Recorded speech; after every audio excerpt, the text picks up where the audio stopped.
South India shopping mall, the wedding మంత్ర, సరికొత్త wedding collection, south India shopping mall. ఇంకెవరు ప్రభావం ఉందండి మీ మీద? అంటే అప్పుడప్పుడు స్మితా పాటిల్, షబానా, రేఖ బ్లౌజెస్ ఎంత అంటే రేఖ ఆమె పైగా రేఖ నేను ఎక్కువ నా క్యారెక్టర్స్ తెలుగులో హిందీలో ఆమె ఎక్కువ చేసేది, ఆమె క్యారెక్టర్స్ హిందీ నుంచి తెలుగు రీమేక్ చేసేటప్పుడు నేను ఎక్కువ చేశాను కాబట్టి ఎప్పుడు ఆమె అంటారు భలే పడుతుందిలే నీ క్యారెక్టర్స్ బా. ఎప్పుడైనా ఈ రేఖ హేమాలిని వీళ్ళంతా కలిసినప్పుడు మీతో ఏ లాంగ్వేజ్లో మాట్లాడతారు? హేమాలిని గారు పెద్ద పరిచయం లేదండి, కనిపించినప్పుడు ఏదో పెద్ద అంత ఇది లేదు. అంటే తెలుగు వాళ్ళే కదా అని ఆ ఉద్దేశంతో. హేమాలిని తెలుగు తమిళ, రేఖ గారు తెలుగులో మాట్లాడతారు. She speaks in Telugu. నేను రేఖ మరి నేను ప్రొడ్యూసర్ కదా, ఆమె పెట్టి సినిమా తీసాం కదా, మేరా పతి సిర్ఫ్ మేరా హై, నితిన్ కపూర్ నా మొగుడు నాకే సొంతం, నితిన్ కపూర్ గారు ప్రొడ్యూసర్, నేను అసలు మొత్తం ప్రొడక్షన్ అంతా నేనే చూసుకున్నాను. అప్పుడు ఎలా ఉండేది మీరు చేసిన క్యారెక్టర్ ఆవిడ అలా చేస్తూ సెట్లో? అసలు మనకు అది ఉండదండి, వాళ్ళు ఏం యాక్ట్ చేసినప్పుడు రేఖ అంతా మనం అసలు ఆలోచించడానికి, ఎందుకంటే ఆమె కూడా కొన్ని దీంట్లో నాకు ఇన్స్పిరేషన్. ఈజ్ వండర్ఫుల్ యాక్ట్రెస్ ఆమె. ఇంకా అక్కడ వెళ్ళేసరికి ప్రొడ్యూసర్ కదా, ఈ కాస్ట్యూమ్స్ ఆ కాస్ట్యూమ్స్ వాళ్ళు వస్తున్నారా, ప్రొడక్షన్ చూసుకునేవాళ్ళం కదా, భోజనాలు వచ్చిందా, కరెక్ట్ టైం ప్రొడ్యూసర్గా ఉంటే ప్రొడ్యూసర్ అంతే, మా ఆయన ప్రొడ్యూసర్ నేను ప్రొడక్షన్ ఏదైనా అంతే కదా. అంటే ప్రొడక్షన్ అంటే కాస్ట్యూమ్స్ అంతా రాధికాకేమో నేను కాస్ట్యూమ్స్ డిజైన్ చేశాను, రాధిక చేసింది ఇంకొక. అవును. సో నేను కాస్ట్యూమ్ డిజైన్ చేశాను, అందుకని ఇట్లా అలా ఇలా తిరగడం. ఆ టైంలో నేను క్యారింగ్ కూడా, సో అంత పెద్ద 4 months 5 months 6 months ప్రెగ్నెంట్, అప్పుడు అట్లాగే పనిచేసామన్నమాట.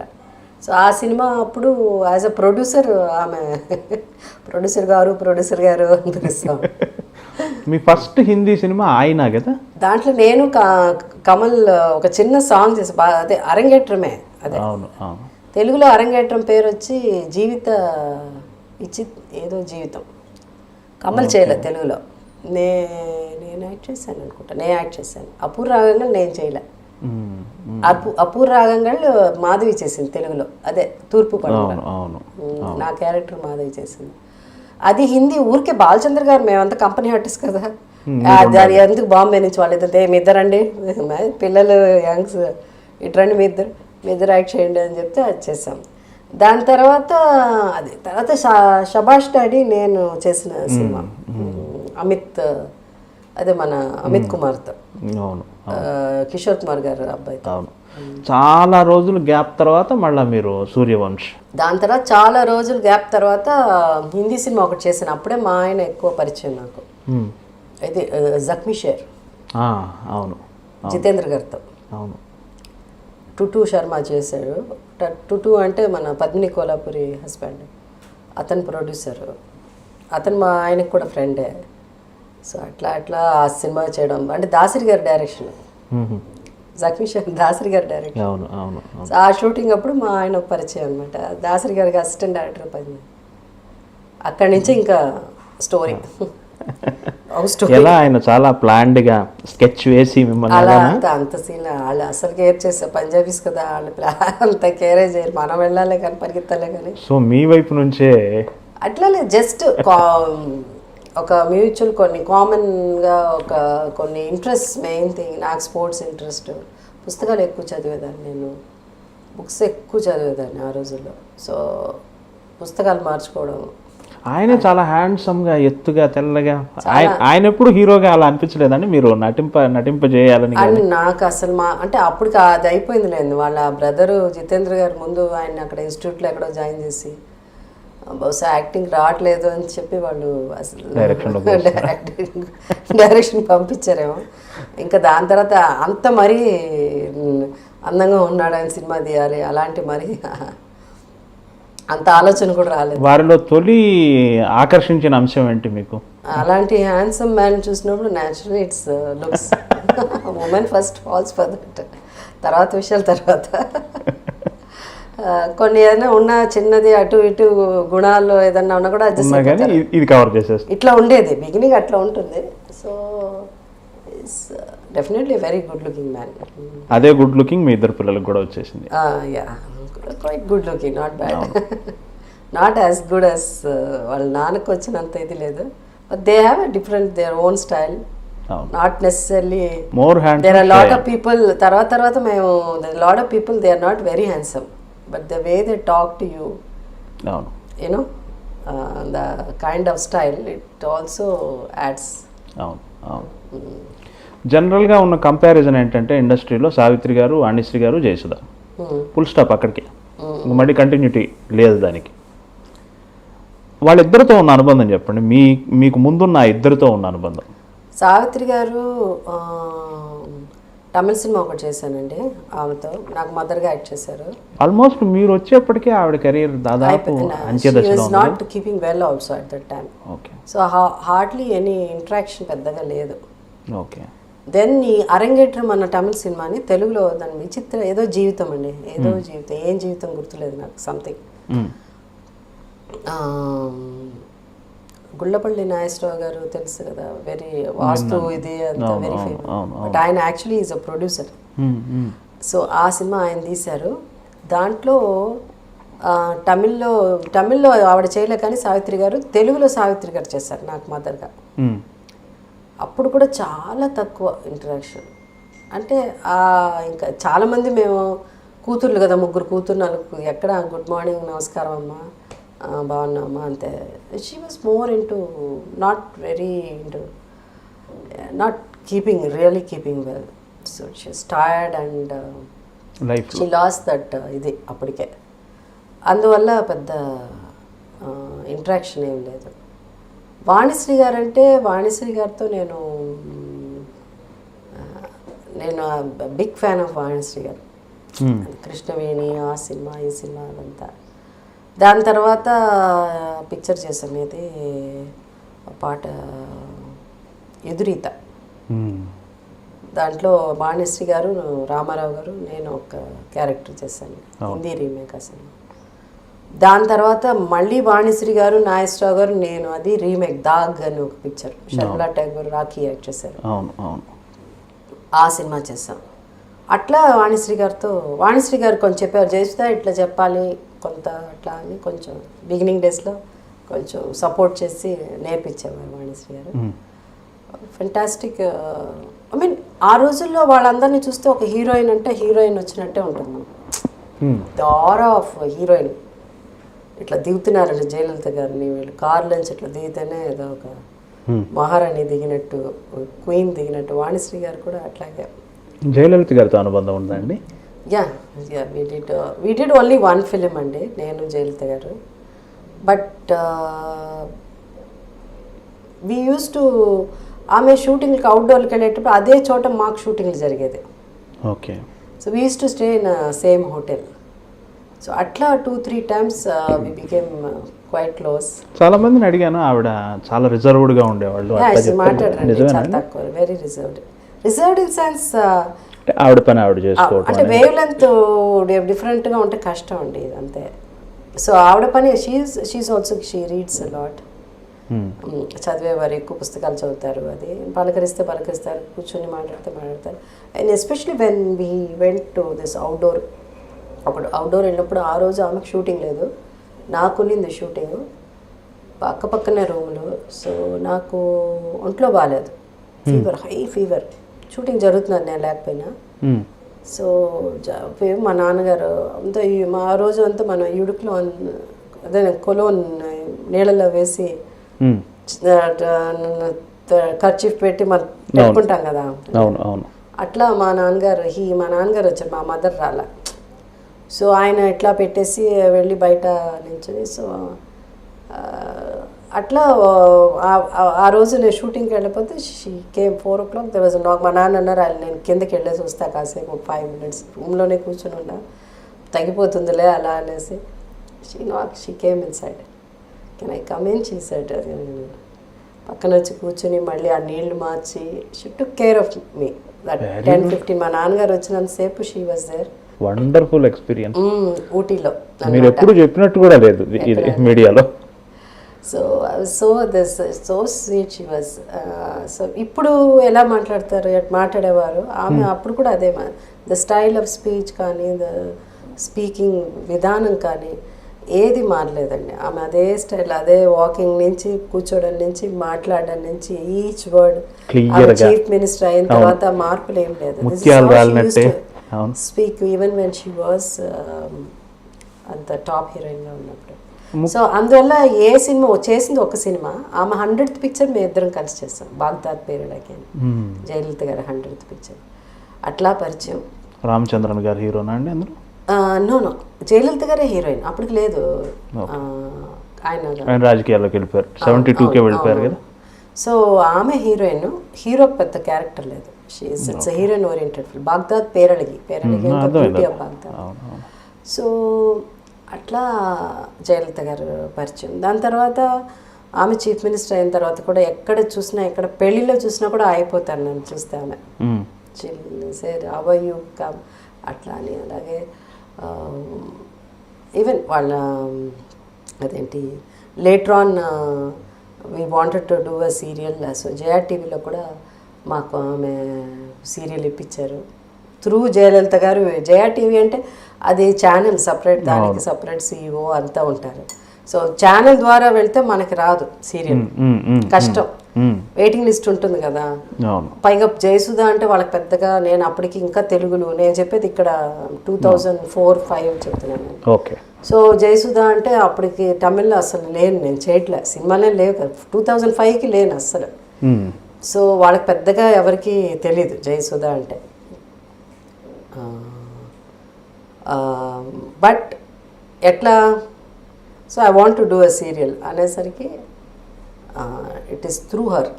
అప్పుడు మనకి సినిమాలు కూడా పోయి హ్యాండ్స్ అప్ పెద్ద ఫ్లాప్ అయింది.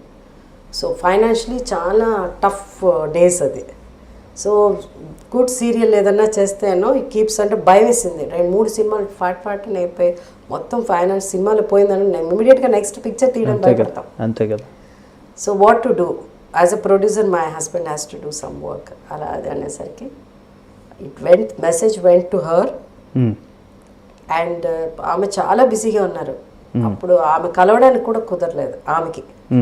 నేను కూడా కలవాలని ప్రయత్నం చేసినా కూడా మెసేజే వెళ్ళింది. ఆమె అన్నారు ఏం పర్వాలేదు, టూ బిజీ అంటే మా టైమింగ్స్ కుదరలే ఆమెకి. అనేసి ఏం పర్వాలేదు చెప్పండి, ask her not to worry, it will be done అంతే. సో శశికళ గారు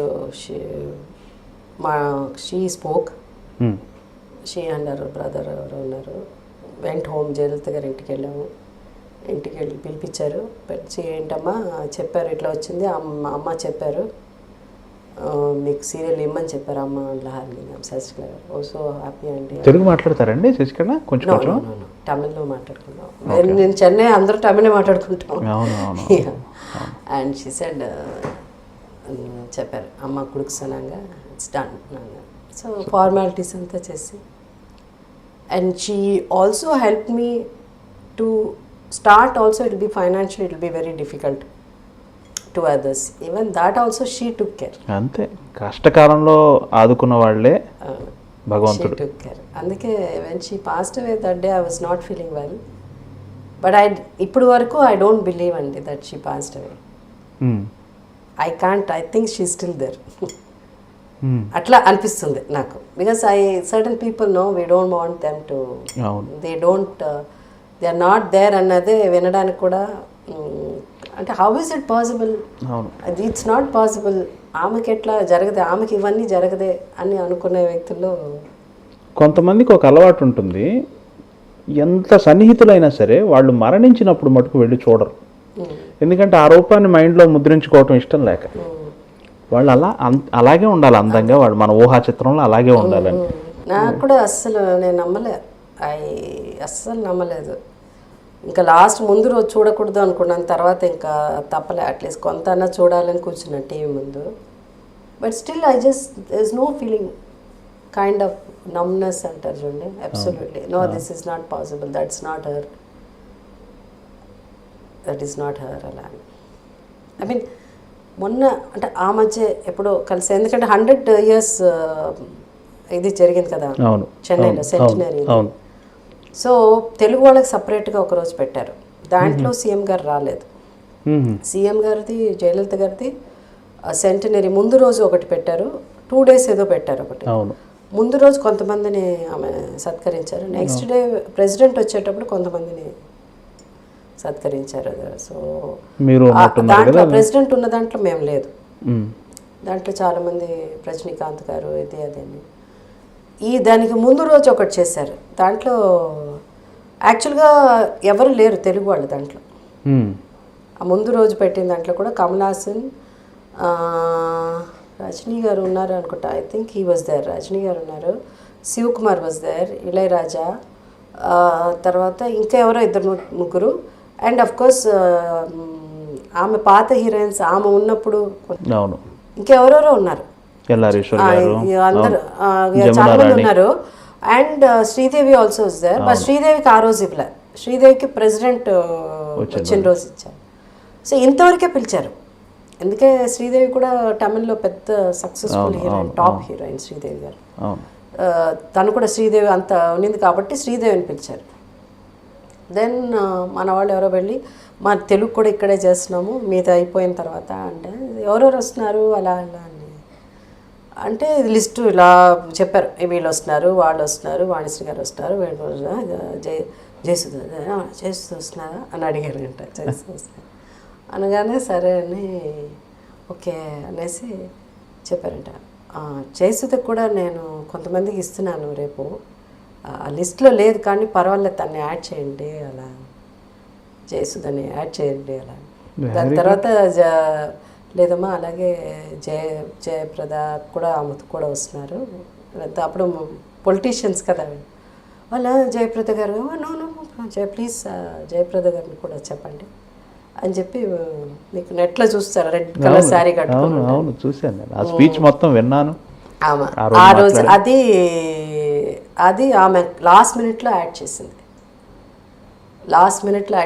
యాడ్ చేసి మేము వెళ్ళేసరికి లేట్ అయిపోయి లోపల వెళ్ళలేకపోయాం. జనం అది ఇది ఆల్రెడీ స్టార్ట్ అయిపోయింది. ఆమె స్టేజ్ మీద ఉంది, అందరూ వచ్చేసారు, కూర్చుని ఉన్నారు. నేను జయప్రద మేమంతా లేట్, మా ఇవంతా లేట్ అయిపోయిన తర్వాత స్టేజ్ మీదకి వెళ్ళినప్పుడు కూడా స్టేజ్ మీద వాళ్ళు లిస్ట్ జనరల్గా ఉంటారు కదా వాళ్ళు సెక్యూరిటీ, వీళ్ళు లిస్ట్ చదువుతున్నప్పుడు కూడా మళ్ళీ జయప్రద పేరు లేదు, మళ్ళీ అయ్యో ఓన్లీ జయసుధ పేరే ఉంది. మా వాళ్ళు అన్నారు madam only your name is there you have అని అన్నారు. సో తన వెనకాల లేదు I think list out madam చెప్పారంట, ఇద్దరు పేర్లు చెప్పారు అని చెప్పిన తర్వాత పైకి వెళ్ళి మేము ఇద్దరు కూర్చున్నాం. So she was so this when మేము వస్తున్నాం అనగానే పిలిపించారు. So that was almost great experience. మీరు ఏ ఇంటర్వ్యూలో కూడా షేర్ చేసుకోలేదు, మా అదృష్టం మీరు చెప్తున్నారు ఇదంతా. ఐ జస్ట్ ఆమెను ముట్టుకోవడానికి కూడా భయపడతారు మన వాళ్ళు. అవును, అంత పాదాభివందనం కూడా అడుగు దూరంలో నేలం చేస్తారు. బట్ దాని అన్నిటికీ ఒక కారణం ఉందండి. Only people who know her. అవును, ఆమె కానీ అట్లా లేకపోతే షీ వుడెంట్ హావ్ బీన్, ఇప్పటి వరకు ఉండేది కాదు ఆమె. అవును, all her life she went through. I mean it's a fight. అవును, లాస్ట్ వరకు ఫైట్ చేస్తే ఐ థింక్. అవును, పురచ్చి తలైవి అనేది ఆవిడ కరెక్ట్ పేరు కదా. విప్లవం వెరీ రిజర్వ్డ్ అండి, very reserved and sense like so that you know she always uh no nonsense అన్నది పక్కన పెట్టడానికి ఒక ఇది ఉంది. అది ఏదో ఒక న్యాచురల్గా ఆమెలో ఉండే ఒక ఇదే. బట్ పొలిటికల్ వచ్చి ఆమె అంత రూత్లెస్ అని ఆమె ఇదని ఆమె అందరూ ఇట్లా పడతారు అవన్నీ ఆమె వద్దని చెప్పలేదు. ఎందుకు వద్దని చెప్పలేదంటే దానికి కారణం చాలా ఉంది. ఆమె అలా లేకపోతే సస్టైన్ చేయలేము. Being a women and single women, family members కూడా ఐ మీన్ ఉన్నారు but I don't know because I don't want talk much about them.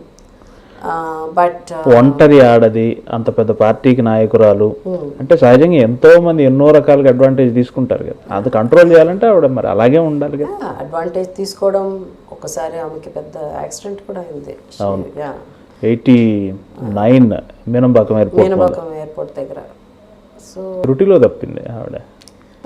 Just killer, that's all. It was not an accident. I know that. అది కూడా ఆమె చెప్పారు నాకు. That's so ఎందుకంటే ఎప్పటికప్పుడు ఆమెని అసలు ఆవిడ ఒక ఇంటర్వ్యూలో చెప్పారండి, 96లో ఆవిడని అరెస్ట్ చేసినప్పుడు ఆ కూమ్ రివర్ పక్కన ఉన్న జైలుకి ఆవిడని పంపిస్తే ఆవిడ కోసమే ఆ మూసివేసిన జైలు ఓపెన్ చేశారట. ఎలుకలు, బల్లులు, పురుగులు, ఆవిడ పెట్టిన రూము ఆవిడ చెప్తున్నారు ఒక జువాలజీ క్లాస్ కండక్ట్ చేయొచ్చు. నేను అక్కడ 28 రోజులు ఉన్నాను, ఏమైతేంది లైఫ్లో ఎదుర్కొందామని. మొండిగేస్తారండి అంతే. ఆమెకి పెద్దగా లైక్ నిజంగా ఆ టైంలో కూడా పొలిటీషియన్ అవ్వాలని ఆమెకి కోరిక లేదు. ఎందుకంటే ఆమెకున్న ఆ మైండ్ సెట్కి ఇది పనికిరాదు, పాలిటిక్స్ ఆమె కూడా పనికిరాదు. బట్ బికాస్ ఆఫ్ ఎంజిఆర్ గారు he was not keeping well, she has to. So that's how she took party. ఇది పార్టీ నిలబెట్టాలి అని ఎంజిఆర్ గారి కోసం అని she work very very hard, very sincere, dedicated. Nothing ఏదో దేనికోసమో ఆశించి వెనక ఏదో వేసుకుని వెళ్ళాలి అలాంటిది ఏమి చేయలేదు. 2007లో ఆవిడ ఒక ఇంటర్వ్యూ ఇచ్చారు సిమి గరేవాల్కి. ఆ టైంలో ఆవిడ ఏం చెప్పారంటే ఐఎమ్ లైక్ ఏ సన్యాసి, నేను మనసులో సన్యాసిని. ఆవిడ చెప్పే మాటలు కూడా ఎనదు ఉళ్ళముం ఎనదు ఇల్లముం తమిళగం దాన్, నా మనసు ఇదే, నా ఇల్లు ఇదే, నాకు ఇంతకు మించి ఎవరు లేరు. ఈవెన్ అఫీషియల్స్తో మాట్లాడాలన్నా కూడా చాలా మంది అనుకుంటారు షీ రైట్స్ వెరీ వెల్, బాగా రాస్తారు. అందరికి ఉత్తరాలే రాస్తారు. ఎంతో టెక్నాలజీ ఇది వచ్చినా కూడా అప్పుడు కూడా అఫీషియల్స్ కూడా ఎవరికైనా థ్యాంక్స్ చెప్పాలన్నా చాలా చక్కగా. అవును, మొన్న దాకా కూడా ఆమె చేసేవారు. అవును అవును, she used to do that. అవును. కరుత్రు పలవై అనేది సంథింగ్ ఆవిడ వరుస సంకలనాలు రాసేవాళ్ళట 70sలో. మీకు ఒక ఇంట్రెస్టింగ్ విషయం చెప్తా. మీరు లెటర్స్ ఆవిడ రాస్తున్నారన్నారు కదా, నేను విన్నా ఒక విషయం చెప్తా, మీరు ఎంటర్టైన్ అవుతారని చెప్తా. మీ హీరోయిన్లు అందరికీ అభిమానులు ప్రేమ ఉత్తరాలు రాస్తూ ఉంటారు కదా, మీకు కూడా చాలామంది రాసే ఉంటారు కదా. ఒక అభిమానట జయలలిత గారికి ఉత్తరం రాస్తున్నాడట ప్రతి వారం అట. ఫలాని నేను మిమ్మల్ని ప్రేమిస్తున్నాను, నేను మీకు తగిన వాడిని, ఫలాని రోజు లోపల మీరు నన్ను పెళ్లి చేసుకోకపోతే నేను చచ్చిపోతాను. ఒక 7-8 ఉత్తరాలు వచ్చాక ఆవిడ ఫస్ట్ టైం ఒక రివర్స్ ఉత్తరం రాసిందట, రిటర్న్ ఉత్తరం రాసిందట. నువ్వు నన్ను పెళ్లి చేసుకోవాలనుకోవటం కరెక్టే, అందుకేం తప్పు లేదు, నీకు ఆ భావన కూడా సమంజసమే, అయితే నాకు ఒక కండిషన్ ఉంది, మాట మీద నిలబడేవాడిని మాత్రమే పెళ్లి చేసుకోవాలనుకున్నాను, మరి నువ్వేమో మాట మీద నిలబడట్లేదు అంటే అర్థమైందా? అంటే చచ్చిపో, నువ్వు ఫలాన్ డేట్లోగా అని చెప్తున్నావు కానీ చచ్చిపోవట్లేదు. అటువంటి ఉత్తరాలు మీకు వచ్చాయండి? నాకు గుర్తులేదండి, ఎందుకంటే నాకు లెటర్స్ వస్తే నేను చదవలేను కదా. ఓకే. చాలా గొప్పగా ఎవరన్నా రాస్తే మాత్రం చదివి వినిపించేవాళ్ళు, చెత్త అంటే పక్కన పడేసేవాళ్ళు. వీళ్ళే పక్కన వాళ్ళు మాకు ఉండేవారు. లెటర్స్ రాయడం కోసం అని ఒకళ్ళని పెట్టామన్నమాట. ఒక టీచర్, ఒక ఆమె, అలాగే ఒక ఆయన, టీచర్స్ వాళ్ళు వచ్చి రాసేవాళ్ళు. బట్ ఎక్కువ అసభ్యంగా లెటర్స్ పెద్దగా రాదులేండి. అదేదైనా కొంచెం ఇబ్బందిగా ఉంది, అసభ్యంగా కాదు, ప్రేమ వ్యక్తం ఐ మీన్